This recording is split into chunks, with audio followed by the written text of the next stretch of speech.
안녕하세요. 지난해 결혼한 평범한 30대 여성입니다. 남편이랑은 연애만도 3년이나 했고 그 사이 어느 다른 연인들처럼 다툼도 있었지만 그래도 돌이켜 생각해보면 비교적 평범하고 즐거운 시간을 보냈던 것 같아요. 그렇다면 별 문제 없어 보이는 제가 왜 사연을 보내게 되었냐고요? 그건 바로 정신 나간 어머님과 신우 때문입니다. 발단은 지난 달이었습니다. 어머님이 신우가 유학을 가고 싶어 한다는데 저희 부부더러 한 1,000만 원만 보태라고 하시더라고요. 그런데 그 말씀이 부탁이 아니라 어찌나 당당하고 마치 명령같이 들리던지 저는 순간 제가 어머님께 무슨 빚이라도 졌나 싶었다니까요. 가족이니까 돕고 살아야 한다는 말씀을 덧붙이셨는데 가족이라. 그 말 한마디가 저로 하여금 지나간 시간들을 되짚어보게 만들었습니다. 남편과는 결혼 전 약 반년 정도 동거를 했었어요. 남편은 당시 회사 근처에서 오피스텔 전세를 얻어놓고 살고 있었거든요. 그런데 계약이 끝나는 시기도 애매해졌고 그렇다고 월세로 돌리자니 새가 보통이 아니더라고요. 그러자 남편이 먼저 동거 이야기를 꺼냈습니다. 저도 당시 회사 근처에서 전세로 살고 있었는데 제가 살던 곳은 방도 2개고 하니까 자기가 잠깐 신세 좀 지면 안 되겠냐대요. 솔직히 저는 동거 자체는 생각도 해본 적이 없었고 내키지도 않았습니다. 그런데 이미 양가 부모님까지 다 배웠고 결혼 이야기까지 오가던 마당에 싫다고 하기가 좀 그렇더라고요. 남편이 왜 그런 이야기를 꺼낸 건지 사정도 뻔히 알고 있었으니까요. 게다가 제가 거절을 하면 남편이 그 6개월 더 살자고 집을 다시 구하던지 해야 했는데 그렇게 되면 저희 결혼 자금에도 영향이 가겠다 싶은 거예요. 그래서 이런저런 조건들을 따져봐도 동거 말고는 딱히 방법이 안 보였어요. 그런데 막상 같이 살아보니까 꼭 나쁜 것만은 아니더라고요.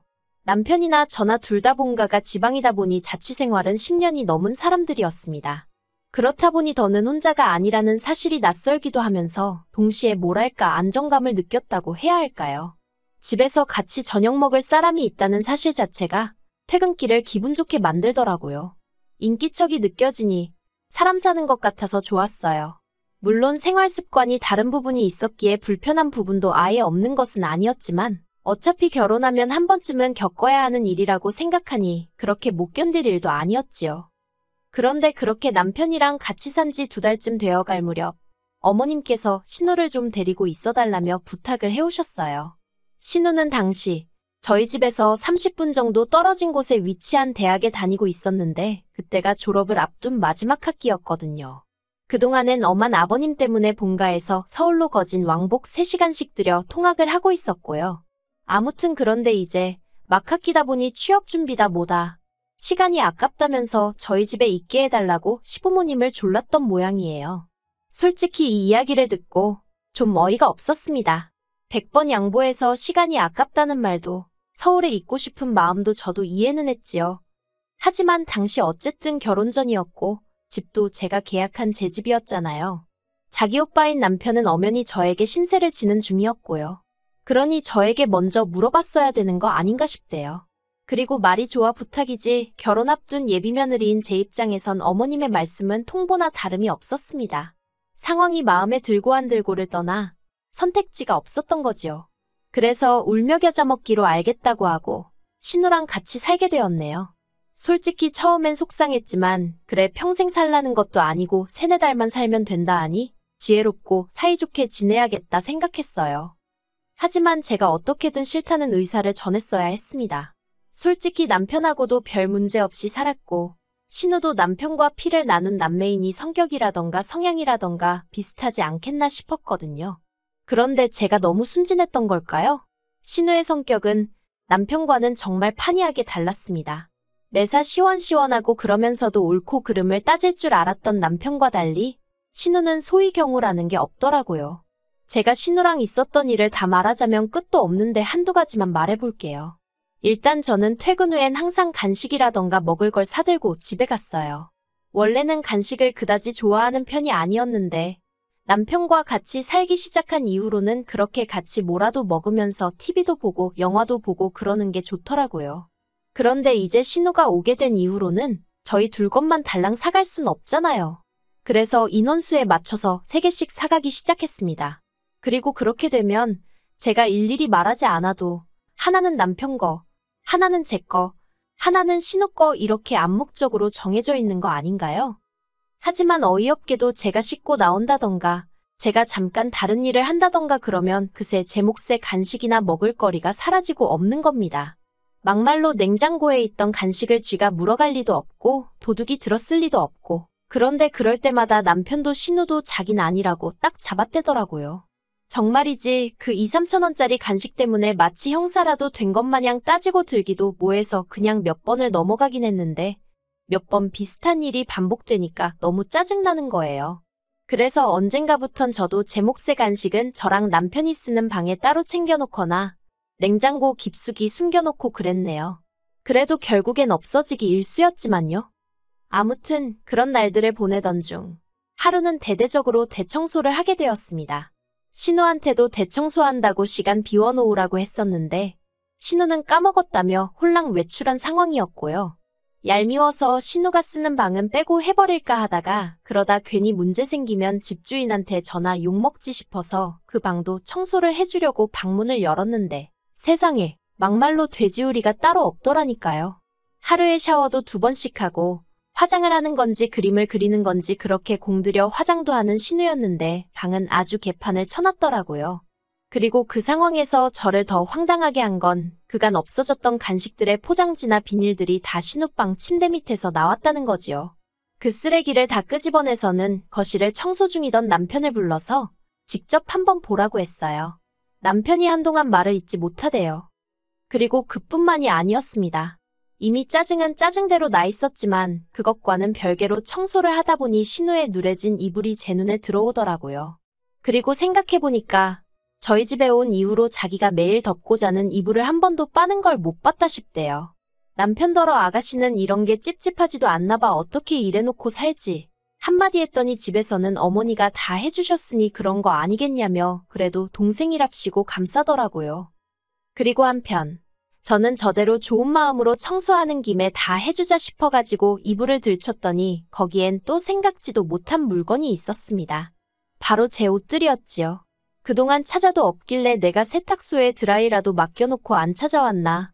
친정에 갖다 뒀나 하고 막연히 생각만 하고 있던 옷들이 거기 다 있더라니까요. 같이 이불을 끄집어내던 남편도 신우 침대 위에 아무렇게나 포개진 제 옷을 보더니 한숨을 푹 내쉬대요. 그리고는 잠시 저를 쳐다보더니 그대로 신우한테 전화를 하러 가더라고요. 저는 저대로 어이가 없어가지고 남편을 말려야겠다 뭐 그런 생각도 못했습니다. 그리고 1~2시간이나 지났을까? 신우가 집에 들어왔어요. 그런데 저는 솔직히 신우가 꽤나 기죽어서 들어오지 않을까 싶었거든요. 그런데 이게 웬걸? 자기가 뭘 잘했다고 아주 기세등등해서 들어오대요. 그리고는 저더러 한다는 말이 방주인도 없는데 방문을 열어보는 게 어딨냐면서 저더러 매너가 없다고 아주 발악을 하는 거예요. 방구 낀 놈이 성낸다고 해야 하나? 황당해서 제가 신우더러 아가씨는 할 말이 지금 그거밖에 없어요? 그동안 내 간식이랑 그런 거 아가씨가 다 갖다 먹은 거 맞죠? 그리고 남이 옷은 왜 이렇게 숨겨놨어요? 언제 와서 가져간 거예요? 하곤 다다다다 쏘아댔습니다. 신우가 당황을 한 건지 점점 목에 핏대를 세우더니 기껏 한다는 소리가 자긴 제가 무슨 말을 하는 건지 모르겠대요.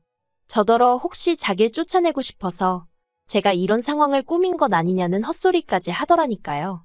아주 신우가 눈을 희번덕거리면서 달라드는데 쌍욕을 해줄 수도 없고 이걸 어떻게 하지 그러고 있었습니다.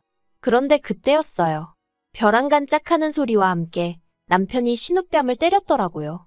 그러면서 지금 뭘 잘했다고 그러냐며 저한테 당장 사과부터 하라 했습니다. 하지만 신우는 사과 대신 벌개진 뺨을 부여잡고는 남편과 저더러 재수없다며 욕을 하곤 그대로 집을 나가버리대요. 그리고 이튿날 신우는 보란듯이 어머님과 함께 집에 들어왔어요. 밤새 걱정했기에 안심이 되면서도 동시에 어머님을 뭐 한다고 모시고 왔나 싶어서 솔직히 한심하더라고요. 일이 커질 것은 불보듯 뻔한 일이었으니까요. 그리고 아니나 다를까 어머님과 남편이 정말 누구누구 목소리가 더 큰지 겨뤄보는 것도 아니고 아주 고성을 내지르며 한마디로 난리가 났었네요. 그리고 며칠 뒤 신우는 치사하고 더럽다며 짐 빼서 저희 집을 나가더라고요. 생활비도 한 푼 안 내면서 밥은 따박따박 다 챙겨 먹고 잠도 잘 자놓고 말이에요. 여기까지 적고 나니 그런 꼴을 보고도 제가 왜 결혼을 했는지 궁금하실 수도 있겠네요. 그런데 솔직히 그 당시 상황이 거지 같긴 했어도 제가 직접적으로 피해를 입은 건 없었거든요.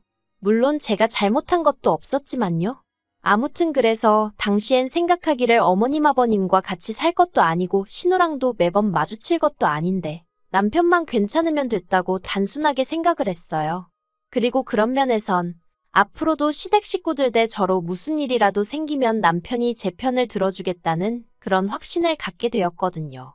그래서 이 사람이면 믿고 살아도 되겠다 싶어서 결혼은 계획대로 진행하게 된 거지요.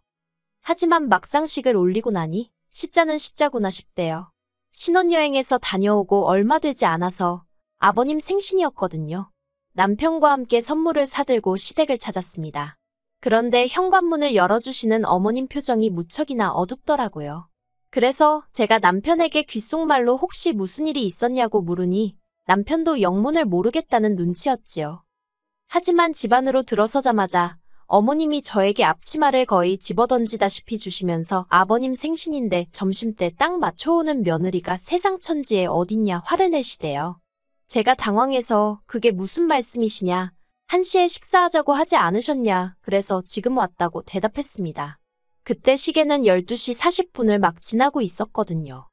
그러자 어머님이 하시는 말씀이 1시에 식사하자 했으면 최소한 11시까지는 와서 점심상 차릴 생각을 했어야 하는 거 아니냐고 하시는데 솔직히 황당하더라고요. 남편과 결혼했다는 이유 하나로 남편도 챙기지 않는 아버님 생신상을 제가 차려야 하는 건지 그리고 그걸로 욕을 먹어야 하는 건지 어느 것 하나 제대로 납득이 되질 않았으니까요. 게다가 집에는 신우도 있었는데 신우는 거실에서 아버님과 TV를 보고 있었습니다. 그렇게 아버님 생신상이 중요한 일이었다면 신우랑 어머님이 하실 수도 있는 거 아닌가 싶대요. 어머님께 욕을 먹는 내내 이 집안에서 난 뭐지? 하는 생각만 들고 피곤하더라고요.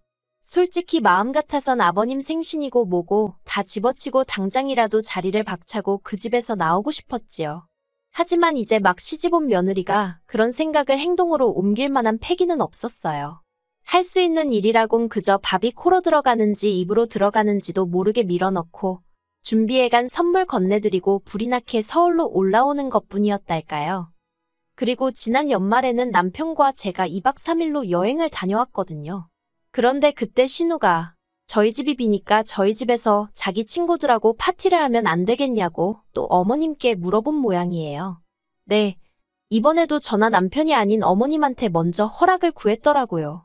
그리고 어머님은 그런 신우에게 그러라고 허락을 하셨다면서 저희 현관 비밀번호를 물어보셨습니다. 하지만 일전에 당한 바가 있으니 같은 실수를 2번 할 수는 없잖아요. 그래서 안 된다고 딱 잘라 거절을 했네요. 그러자 신우가 어머님과 저희 남편에게 서운하네 어쩌네 아주 난리를 친 모양이에요. 오죽했으면 어머님이 저희 부부를 소환해 하나밖에 없는 신우이라면 잘해주라고 여러 번 당부까지 하셨을까요? 그리고 그런 일들이 몇 번이고 반복되는 와중에 학비를 보태주란 소리가 나온 겁니다. 제가 도와주고 싶을 리가 없지요. 그래서 엊그제 어머님께 학비는 못 보태준다고 말씀드렸어요. 그랬더니 어머님이 지나간 온갖 옛날 일들을 다 끄집어내서는 저더러 마음 씀씀이가 작다 야박하다 그러니 신우가 너를 불편해하는 거다. 별의별 안 해도 되는 소리까지 다 하시더라고요. 그래도 결국엔 어른한테 이런 표현은 쓰고 싶지 않지만 저는 어머님이 스스로 당신 발등을 찍으셨다 생각합니다. 어머님이 아무 말이나 막 하신 덕분에 저는 신우는 물론이고 앞으로 시댁 누구에게도 돈 한 푼 쓰지 않겠다는 마음을 갖게 되었으니까요. 솔직히 어머님은 말끝마다 가족이니까 하시지만 제가 정말 이 집에서 가족이 맞나 싶어요. 명절이고 뭐고 모였다 하면 남들이 하기 싫은 일이 제가 할 도리이고 남들이 모른 채 하는 일이 제가 알아서 먼저 챙겨야 하는 일이고 그러면서도 누구 하나 저는 어떤 사람인지 뭘 좋아하는지 묻지도 알아보려고 하지도 않았거든요. 저에 대해서 아무것도 모르고 관심도 없으면서 가족을 운운한다. 솔직히 너무 가식적이지 않나요? 정말이지. 시간이 갈수록 제 안에는 억울한 마음이 쌓이고 있네요. 남편과 이혼을 하지 않는 한 어머님과는 사이좋게는 아니더라도 형식적인 관계는 유지해야겠지요. 그래서 딱 거기까지만 할 생각이에요. 시댁과 대화하고 함께 시간을 보내며 가족이 되려는 노력을 하고 싶지도 않네요. 신혼의 초창기 때는 그래도 어떻게든 인정받고 싶은 욕심이라도 있었지만 만날 때마다 영혼이 털리는 마당에 이젠 인정 같은 거 안 받아도 되고 차라리 모른 채 해주셨으면 좋겠다 싶어요. 남편도 이런 상황을 잘 알고는 있지만 한다는 말이 자기가 달리 해줄 수 있는 것이 없다며 딱따구리 마냥 미안하단 소리만 합니다. 그런 남편을 탓하자는 건 아니에요. 솔직히 남편 말대로 남편도 그렇고 저도 그렇고 뭐라도 달리 할 수 있는 일이 없거든요. 더 까놓고 말하자면 하고 싶지도 않고요. 그저 앞으로도 시댁과는 이 정도의 거리를 유지하며 살 생각입니다. 그게 남편이나 제가 저희 가정을 지키는 길이 될 것 같으니까요.